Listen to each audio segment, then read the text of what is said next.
Journeys of Hope. Life is a journey, and this is your spiritual passport. Where will the journey take us today? Let's walk together as we learn to become people of faith and hope. Welcome to Journeys of Hope. I'm Angela Sealana, one of your guides for today's journey, and I serve as media coordinator for Pilgrim Center of Hope. Pilgrim Center of Hope, producer of this weekly radio and podcast program, is a nonprofit ministry founded in 1993 with the mission of guiding people to walk in hope with Christ and the church. Well, have you ever looked at a piece of religious art in your local church, a museum, or online and wondered, how do I interpret its meaning? Sacred art can lead us to greater hope and encouragement when we learn how to appreciate its significance. Joining us today as a guide for our journey is a teacher and sacred artist, Kathryn Laffrey of KL Art Studio, who is also a Master's of Sacred Art student at Pontifex University. Kathryn, thank you so much for joining us to share your wisdom and experience here on Journeys of Hope. Hello, Angela. I hope I can share some good wisdom. I feel like there's so many other people that I learned from constantly. Oh, yeah, we all have, definitely. But thanks be to God for leading us together in friendship. And I've really enjoyed seeing your sacred art over the years that you've created as commissions and just out of your own personal passion. So, you've had a really interesting background that has guided you to where you are today. And I'd love for you to share with us a little bit about your personal background and how has that shaped you in coming to work in sacred art?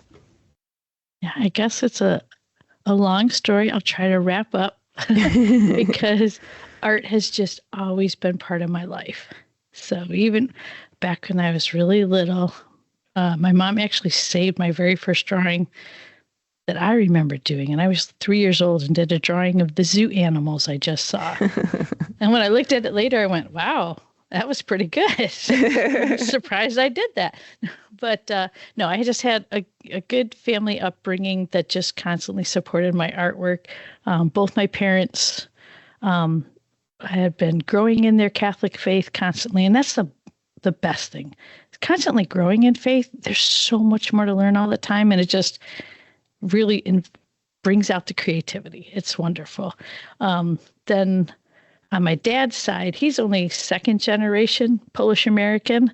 And so we had all that great cultural experience of his family. And there's so many great art traditions out of the Polish culture and incredible churches. So got to be at my grandmother's church a lot, which her father helped build, and St. Hedwig's in downtown Detroit. Absolutely gorgeous, still to this day. So many beautiful churches. And I think that really inspired me as I was growing up. My mom and dad both have like creative talents, but they never like worked as an artist or anything like that. I mean, my dad's a pharmacist, but he loves to draw. And now in his retirement, he builds manger stables for little manger scenes. And he'll just all from just what he's seen once. And then he draws up and builds, and people at his church just are constantly asking, Joe, can we have one of your stables? So he loves being a Joe too, because then he's like St. Joseph being a carpenter. It's so cute. That's awesome. And then both grandmothers, very creative. My mom's mom taught me all kinds of sewing and cooking techniques, and Busha, my Polish grandma, cooking and Polish crafts and things like that. So there's just kind of like a rich heritage that's been building up. But in high school, when I did a lot of art classes, my main focus was wildlife, because got to have an actual wildlife artist come to our school and really encouraged me in my drawing. I love animals. So that's what I always thought. I'm going to be a wildlife artist just like this guy, and I'll do all kinds of famous wildlife art. And, I did a lot of stuff like that and some landscapes. I think my first professional real sale of a piece of artwork was in high school.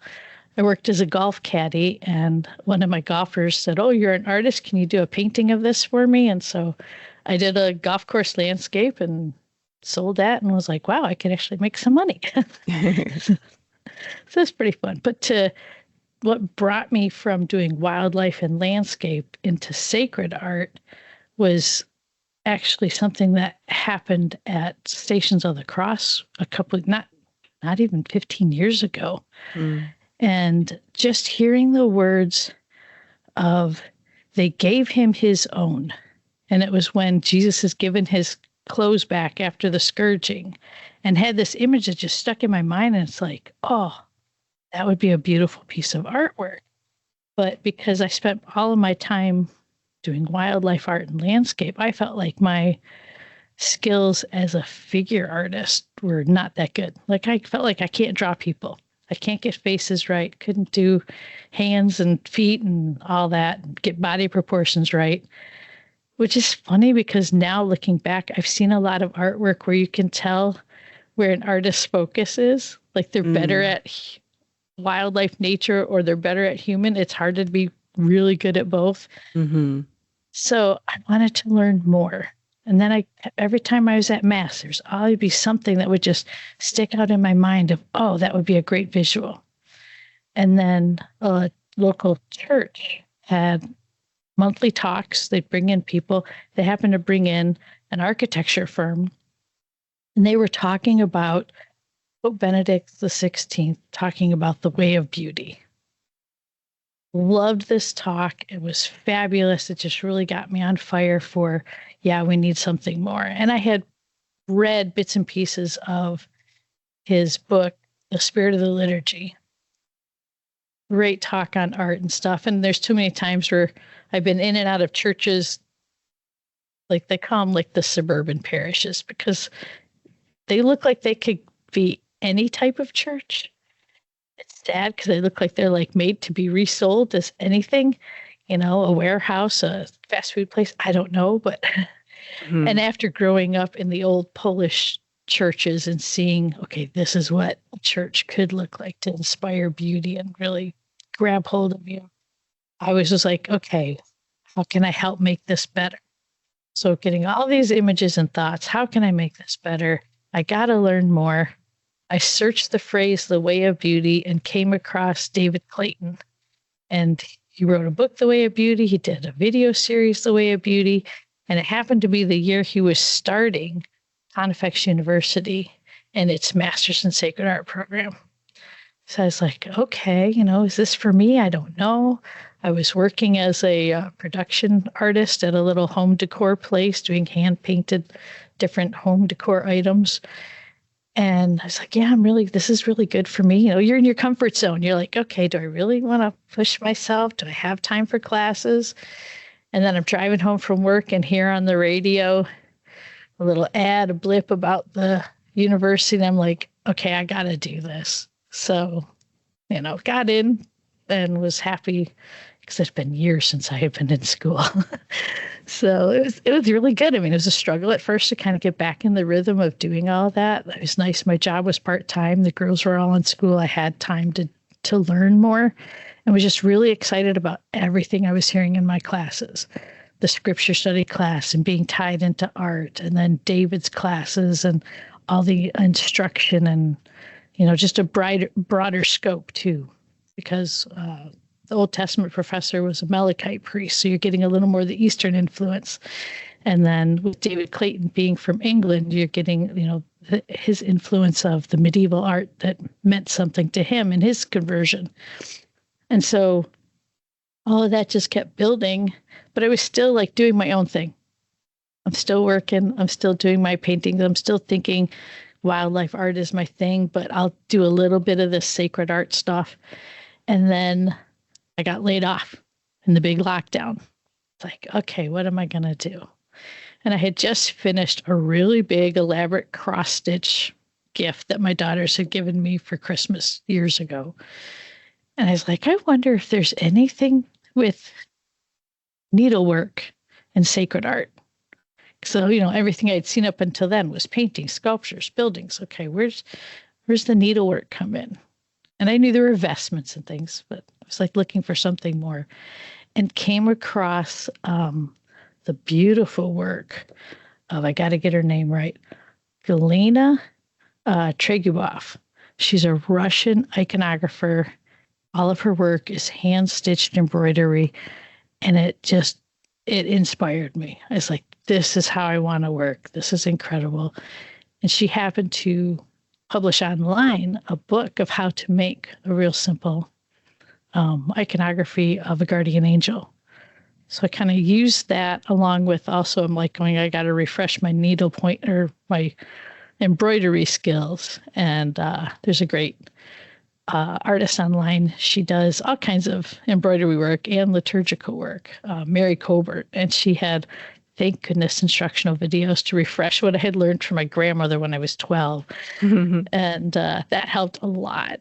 And just working with the work that those two women had put out there and some of my own ideas that had been coming to me and what I was learning in class, I created my first, what I would call an illuminated chalice pall, because it's kind of inspired by what I saw in the manuscripts of like the St. Alban Psalter and other manuscripts. And it was just like something more. It's like, and I was like, at the time, we're doing lockdown, no mass. I'm missing the Eucharist.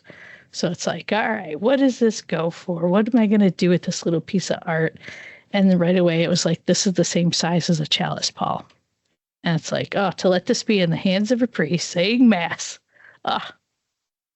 Brings tears to my eyes still.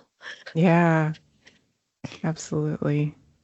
So it took me a while to like make that transition. And now it's like, okay, all of that I did leading up to this was necessary. Right. Yeah.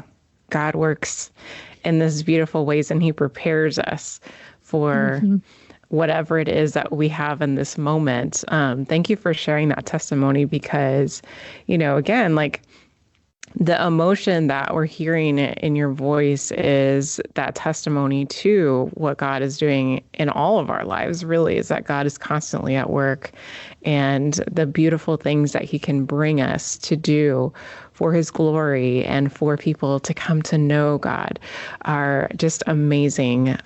So you definitely talked about, painting and drawing, and I know you've also done sculpture with woodwork as well, driftwood, right? When you were doing kind of earlier in your career, I guess. Yeah, the driftwood came about just from, summers up north where my parents retired. They're on a lake, and the water's very shallow for a long time. And the lake used to be part of the timber industry. So there's a lot of driftwood in the water. Just happened to look down and was like, oh, I need to get a hold of that piece of driftwood. And now I have a garage full of it. And all these little pieces that's like, what is this? What do you see in this? And, mostly it's fish because it comes out of the water and it makes sense. And then, it's like, I'm just working on making that great catch of fish. I still have a lot more to go to get up to how many hundred it was in the net. So. That's awesome. Yeah. And so now there's so many beautiful chalice palls and different liturgical items that you've created with the embroidery through sacred art. I think maybe those of us who are sitting in the pews, we think about, as you were saying, all of the things that we kind of see from that perspective. But from the priest's perspective, there are even more things that he is more dealing with there at the altar and in the sanctuary area that are important for the liturgy that are involved in sacred art. And so as we go forward here in this conversation, talking about sacred art, I would love for you to kind of give us a little bit of a breakdown of what are those differences between, for example, sacred art, religious art, liturgical art. Are they interchangeable, or what are the differences and distinctions? Yeah, so I'm glad you brought up interchangeable, because a lot of times people hear a word and think it's only associated with one thing. So like religious art, I guess I think of it as also devotional art. Okay. So, and I think that helps a lot of people, because we have like different devotions to saints and other things like that. And so like the simplest way to think of it and a good visual. I'm a very visual learner, so I need visuals with this. But the simplest way to think of that would be something that's used at home, guiding you in prayer, keeping you close to a certain devotion, like Millet's The Angelus. Perfect example of religious art. It wouldn't function well within a church setting unless you had like a special, maybe Angelus Chapel or something like that. For those who may not be familiar with that work, that is the one where the people are out in the fields, right? And they're stopping to pray the Angelus in the middle of their workday. Yep. So you have the little couple, basket of potatoes, they're out in the field. It's special to me because I remember this in my dad's grandparents' home. They were both farmers when they were not farmers themselves, when they were in Poland. They had to work for the farmers when they were in Poland. They knew it was Poland at the time. It wasn't called Poland then. They were both working for either Germany or Prussia or whoever owned the land at the time. But to them, that was a very important painting because the one way that the Polish people kept being the Polish people without land on the map was their faith. And so that's a very beautiful painting in that sense for our family. Okay, I still have it on my phone as a reminder when to pray the Angelus. So. Oh yeah, absolutely. It's a classic. So that's kind of like religious or devotional art. Yep. What about sacred art? Okay, so sacred art, and you also mentioned liturgical. Sacred art should be liturgical. Okay. It's meant for the liturgy. So it's kind of an interchangeable phrase there. It has to work in harmony with the liturgy. It should be drawing our attention to God. So if you're ever in church and there's some piece of art there that takes you out of the moment, probably shouldn't be there.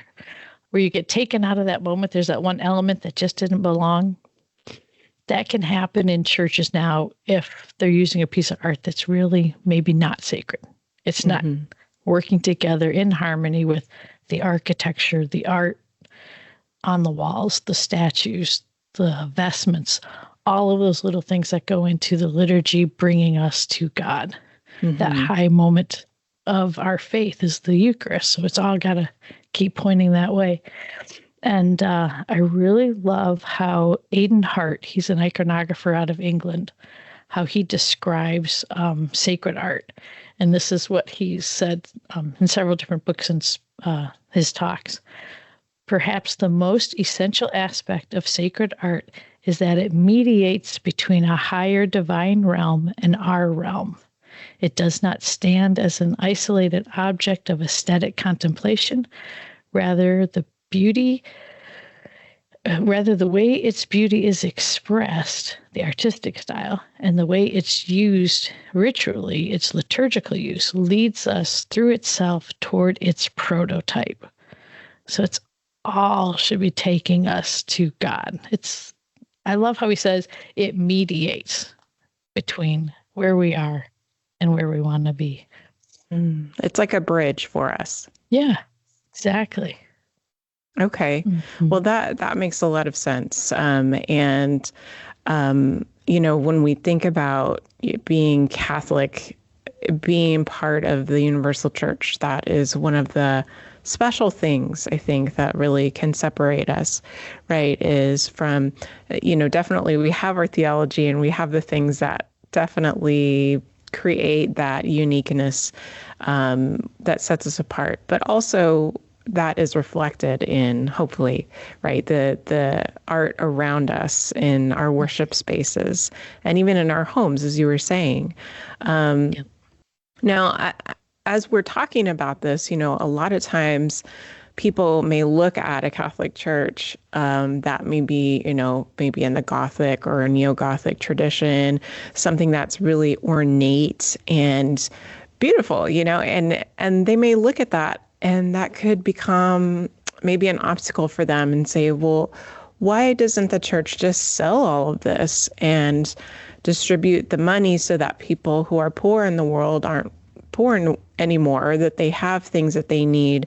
And that is a question that comes up over and over again when people, especially nowadays, when there's less of a relationship with the church for a lot of people. So what would you say about, first of all, like, why has artwork become so important in our tradition? And then also, what is that relationship between sacred art and the Christian call to promote good works of charity and fight against injustice? Yeah. It's always interesting when I hear people say, well, they should just sell all this and take care of the poor. Because there's so many things in the world that you could say that to that aren't religious. Take any, huge monument and say, well, why did they build this? They could have taken care of the poor. Why this? And it also is, I don't know, I'm not an economist, but I just feel like everybody's like obsessed with there's only like so much resource in the world as far as like finances go that, oh yeah, if they just do this, it'll take care of everyone. Mm-hmm. No, it doesn't work that way. But it would just be ridiculous to, what are we going to do? Sell the pyramids so that we can sell, the Eiffel Tower so we can take care of, X, Y, or Z. You're giving away your history. You're giving away your culture. So, if you're going to say something like that to the church, apply it to everything. Think it through. Sure. What's going to happen. That and the items that are in the church are there for everyone. If you sell it, it's only there for whoever owns it. Right. Let's keep it for everyone. That's what it's there for. And it inspires people from all over the world. There's nothing more amazing than like visiting the Sagrada Familia about a year ago. I probably heard 100 languages or more in one day. There's something to it. You go into a lot of these churches, there's something that is drawing people in, and that's beauty. God is that beauty, and that's why it's important to us as Catholics. It goes beyond us. It's before us. God laid out the beauty that should be in his house. He was very detailed in the instructions that he gave to Moses about how the temple should look, how it should be adorned. I love when I walk into a church today and still see golden pomegranates. It's like, yep, it's such a beautiful image that God gave to us. It's like, yes, it's beautiful, and it really represents his overabundance to us.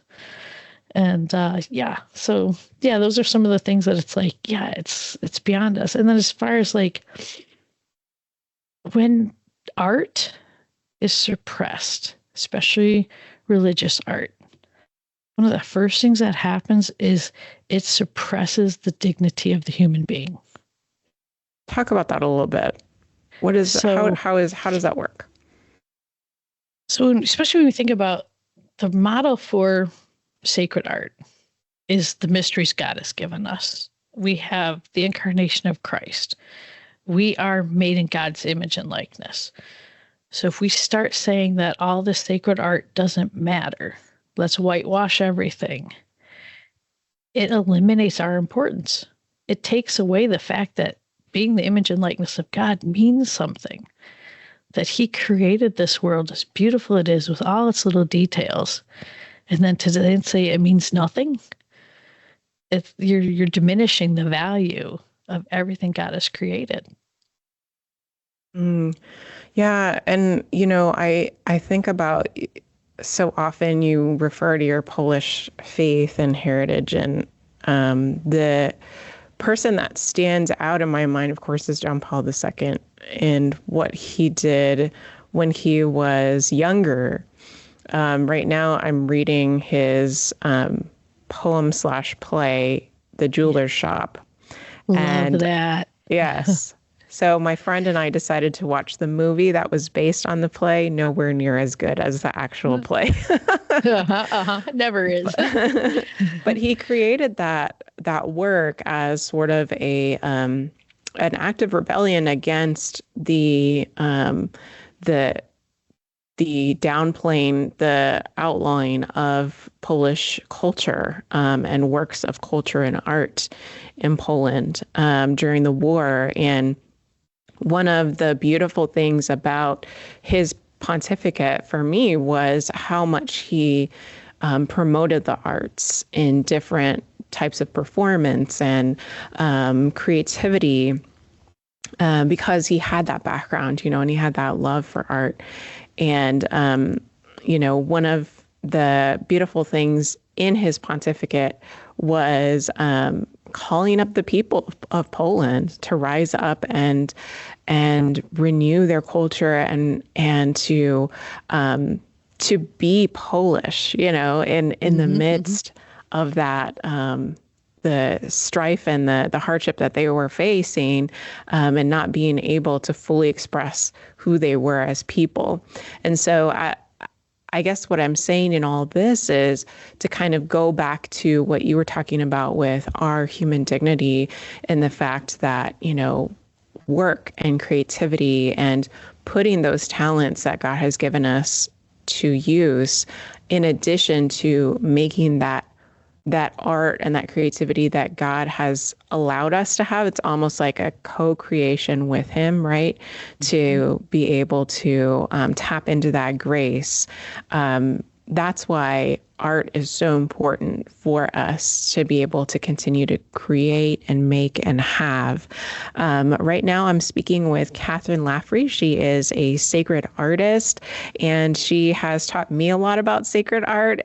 She has a show, a podcast called Secrets of Sacred Art. So I've learned a lot from her, and we are learning together with her about sacred art as we discuss sacred and religious art and the differences and how we can grow in our understanding of sacred art and the importance that it has in our life of faith, in our family life, in our daily life, and how can it lead us to hope.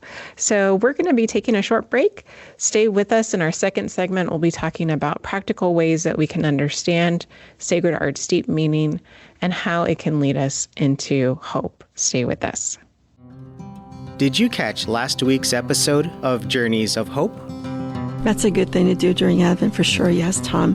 One of my favorites is light a candle. And there's many places you can light a candle. The church, of course, is the number one obvious place. When you walk into church, you find the candle burning by the tabernacle, and which is a red candle. That's a sign that the Lord Jesus is present in the Eucharist. But there's usually also a special assigned place in the corner or side of the church where candles are available for visitors to light. Well, we light a candle while praying for our intention or offering our thanks. And as you leave the church, you know your candle burns. It's a sign of your prayer intention being offered to God. Light a candle for a friend, for others, for your intention. It is as if your prayer continues as long as the candle burns. It's that visible symbol again. And light it in your home. Maybe you have a desk in your home or a favorite place in your home or your dining table where you can place, a sacred image or even the Advent wreath. When you're at home, light that one or two candles of the Advent wreath and thank God again for his presence. Listen to this and all our past episodes on your favorite podcast app by searching for Pilgrim Center of Hope. Welcome back to Journeys of Hope. I'm Angela Sealana, Media Coordinator for Pilgrim Center of Hope. And today I am joined by teacher and sacred artist Kathryn Laffrey, who's providing great insights with us on finding meaning and hope in sacred art. So again, thank you, Kathryn, for being generous with your time today. Yeah, it's always fun to talk about art. Absolutely.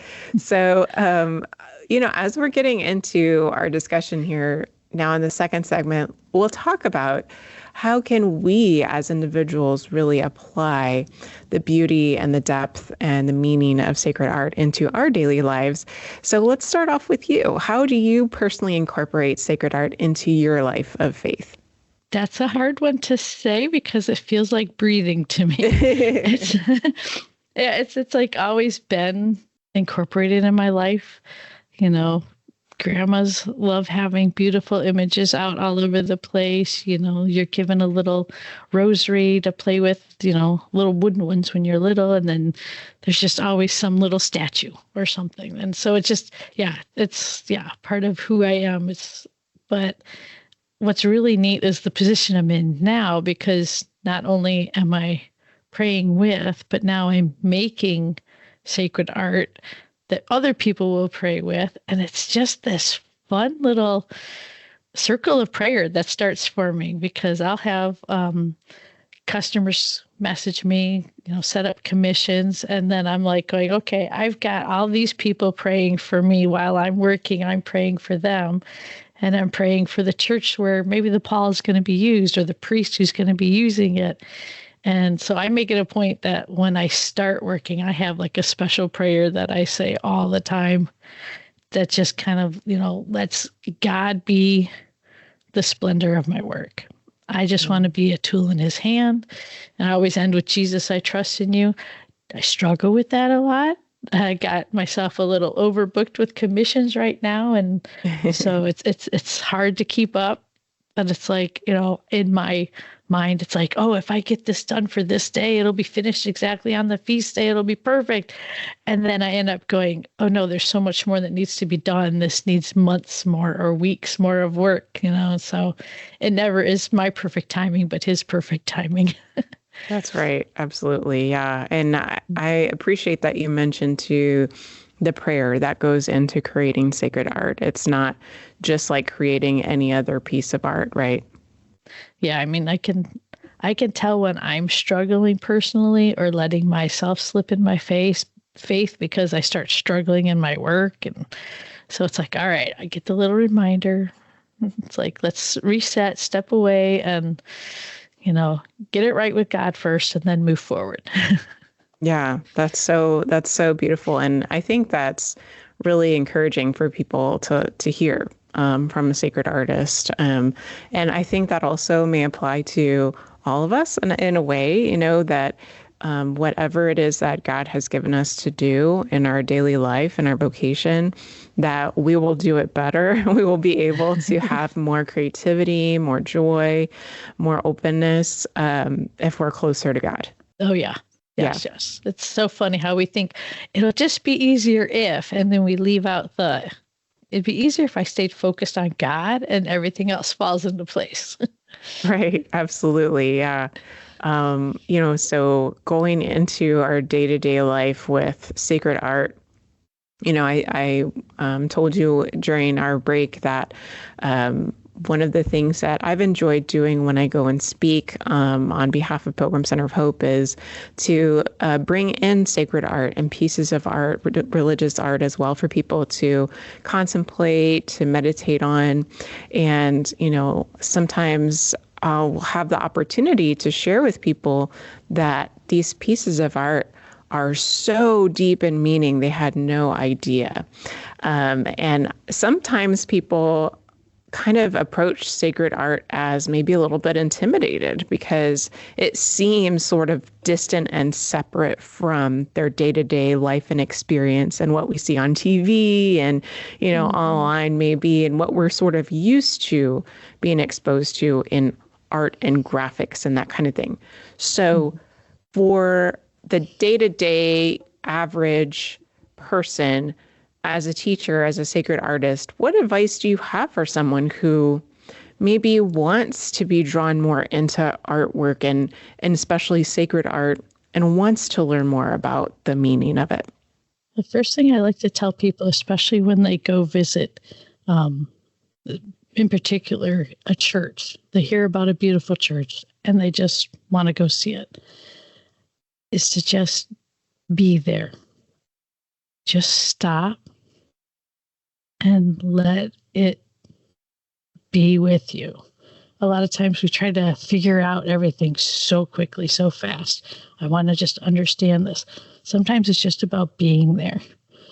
And, if you want to learn more about it, God will always provide someone. I had a funny incident that happened years ago. My daughters were playing volleyball. We were at downtown parish that had a school right next door. And so we had a break, walked from the gym right across the courtyard into the cathedral. And one of the parents was like, oh, can I come too? And I was like, sure. She goes, I'm not Catholic. Is that okay? I'm going, yeah, it's okay. It's for everybody. Doors are open. We walk in and she just was like, wow. I didn't have to say anything. It was just being there. She said, I'd always wanted to go in. And then the questions start coming. Why is this there? Why is that there? And you say, oh, that's the altar and that's the tabernacle. What's the tabernacle for? That holds the body and blood of Jesus in the Eucharist. And really? And it's like, use those little things. And I think God will provide someone always to help you to understand things. It's a little different when you see sacred art in a museum because it can be very distracting, big crowds. And you're also seeing the sacred art out of context. It's like reading one line from a novel and trying to figure out the novel. No, you need to kind of know where it was from. So again, just taking time with an item, write down a few things that you're curious about, and then pray about it, and then take the time to let God lead you to some good answers. But be careful.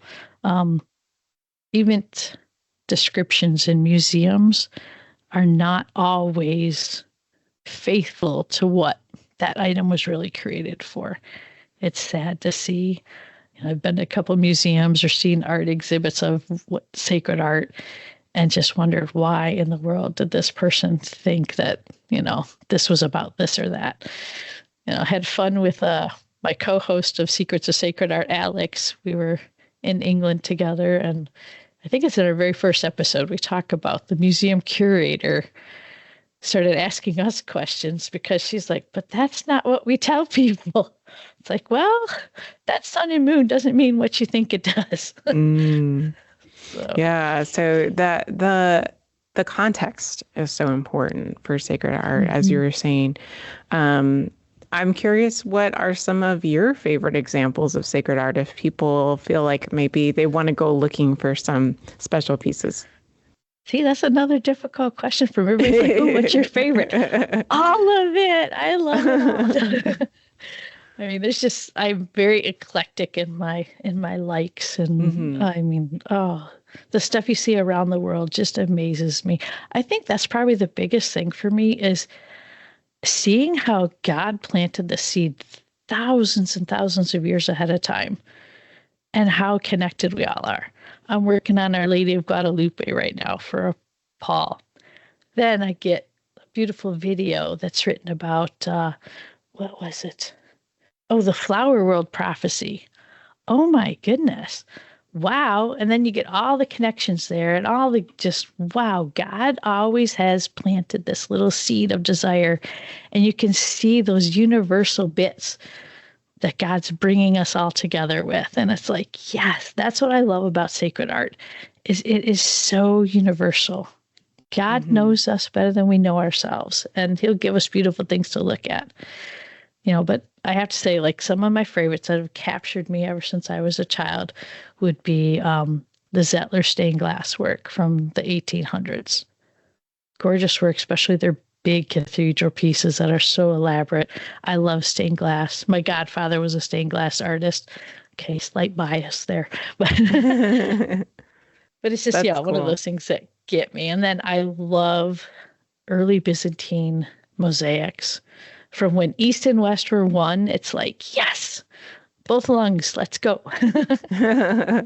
Absolutely. Yeah. There's so much that you said there. The cultural impact of, going into a church in one part of the world and going into a church in another part of the world, that context of the culture. And as you were saying, even thousands of years of tradition for the people and how they relate to nature and to God and the universe, the cosmos, right, is so important and can be so different and unique. And then, too, another thing that you were talking about just there is the impact of, for all of us, to be able to say, wow, to have these special pieces of art for myself, to be able to relate to God, as you were saying, this bridge in our first segment, a bridge for us, is something that can help us grow in our faith, to help us grow in hope. As we grow in hope, we grow in this understanding of God's promises. And God has promised us so many things in all of history, right? So to grow in that and to see that, be enriched in that, I just love that sacred art can help us in all those many ways. So let's talk about then, maybe some of the ways that we see God's promises revealed, and maybe how human beings are communicating all of these things through sacred art in some of the common symbols and examples that we see in sacred art. So, for example, one of the things that I know that you've talked about in the past is, why is the Blessed Mother dressed in blue so often? And we also see her sometimes with red, garments in sacred art. So what is that all about? Yes, I love the color theory behind things, and yet at the same time, it's not set in stone, but it makes sense. And there's global color theory, and then there's even cultural color theory. So you'll see slightly different variations around the world. But Mary in blue, we see that a lot. Blue is the color of the sky, of heaven, of divinity. So a lot of times Mary has a blue cloak like Our Lady of Guadalupe. She's clothed in glory. That's Mary full of grace. She's, been given that grace of God. And then the red, or sometimes pinks, it's an earthy color, like the red dirt in the South. And you'll get, those red clays. So that's, Mary is Queen of Heaven and Earth. Put the blue and red on her, and it pretty well signifies who she is. Okay, got it. So that makes a lot of sense. And, especially that we know she's a human being, right? That to have her wear a lot of blue then brings on sort of that full of grace, as you were saying, right? From something of heaven. So, what about Jesus? I know a lot of times we see him in like gold, white, sometimes that red and blue. So how does that color theory then apply to how Christ is depicted in sacred art? Yeah, I could go teacher mode on you and say, okay, Angela, go for it. What red and blue mean? So let's flip that on to Jesus. So if blue is the sky and heaven and earth, why would Jesus have blue? Yeah, so I'm fully divine, right? Fully God and fully man, right? Yeah, so that's where we get that red and blue for Jesus, fully God and fully man. So he's got both those colors. And then you mentioned the gold. Gold is always to represent heaven. And, you see like the heavenly Jerusalem, streets of gold. It's pure, beautiful. You'll see a lot of icons where the backgrounds are all gold and flattened out so that you're in that beyond space and time, heavenly realm kind of thing. And then Jesus in white, obviously, he's pure. He's shown his heavenly glory in the transfiguration, whiter than white, that bright light of glory. So he's the light of the world. Absolutely. Yes. Okay. That makes sense. That all makes sense. And I'm glad that we're kind of walking everyone through here, this little lesson in sacred art. So you talked about icons, and this is something that, probably usually a lot of people, when they hear the word icon, they think of something on their smartphone or on their computer, right? So an icon is, it's a special kind of sacred art from the Eastern tradition, right? That you mentioned.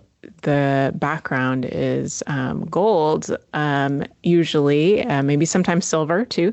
And a lot of times we see, even outside of iconography, we see the halos around people, this circle around their head. So what is that all about? Where does that come from?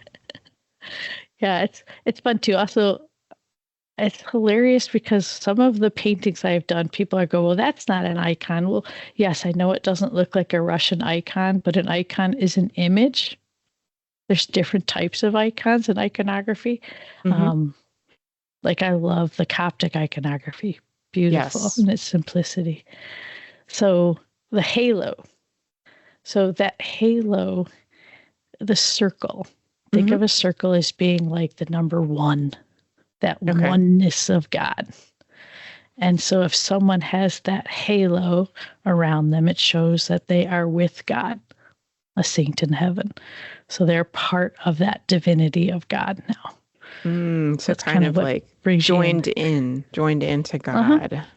In God's circle, if you will. Yeah. You're in his inner circle now. It was funny, though, because I was looking into more about the halos and came across an article David Clayton had written years ago where he came across images of the Transfiguration, icons, where the three apostles didn't have the halos. And it's like, wait a minute. But I thought, like, the icon is stepping out of time. So we know that these guys are going to be saints. Why are we seeing them without the halos? And he and Aidan Hart were talking about it. And it's just showing that moment when it was before those apostles had the fullness of understanding. Just to really, lay it in that they weren't able to see and understand Christ's full glory then. They weren't quite there yet. But so much amazing stuff to constantly learn and read out there about sacred art. Yeah, absolutely. The different shapes, the different, you brought up, so we talked about the circle, the oneness of God. I guess that idea comes from like how a circle is, there's a constant amount of distance around its center. Is that sort of the geometric mathematical reason? It never ends. Yeah. It's, it represents infinity and just a singularity at the same time. Okay. Yeah. And then, sometimes we'll see the triangle too in sacred art, representing the Trinity, right? Yeah. Yeah. So I know a lot of times when we look at sacred art, we'll see, and especially in our churches, we'll see some different letters around people that may not spell something out, at least maybe not in a language that we understand, but maybe just like a couple of letters around their halo or near their face, or maybe on the tabernacle, a couple of letters. So could you tell us like where does that all come from, and what are some of maybe the common examples? So it's about defining what you're seeing. For those who would know what the Greek letters are, it'd be a little easier to pick up, like you'll see the ICXC on Jesus, like icons of him. It's simply, and they have a little squiggle over the top. So simply that's just a little abbreviation for Jesus Christ. So it's just kind of defining even more in word and in image. This is who I'm showing you. This is the mystery we're looking at together. You had mentioned in the break, I think you said you shared Our Lady of Perpetual Help with people. Yeah. And one of my favorites. But a lot of times you'll see on her what looks like an M and a 0 and a Y, or a 0, because it has a little dash in it. It's actually a theta. Some people think it's an O and a Y. And that, again, is the abbreviation in Greek letters for Mother of God. So it's just kind of another way of just like saying, this is her. This is the Theotokos. This is the Mother of God. Yeah, a lot of that Greek. Yeah, and you'll see in Jesus's halo, the Greek letters. I did a crucifix painting for a local Catholic high school. And because none of the kids speak or would be familiar with the Greek lettering, I just used English lettering. His halo will have like the 3 letters in there, which basically says, I am. So when I did the painting, I just put the capital I at the top and then the am on either side of his face in the cross and the halo. So that was for them being English speakers to understand that. Yeah. That's really interesting. Yeah. So the different letters that we see, and, even in our Pilgrim Center of Hope logo, we actually have two Greek letters, what looks like a P and what looks like an X, Chi-Rho. And of course, that's for Christ. And we have that on a big ship. It's like Christ is leading the ship of the church. So I wanted to say, I love the logo. It's beautiful. It really works well.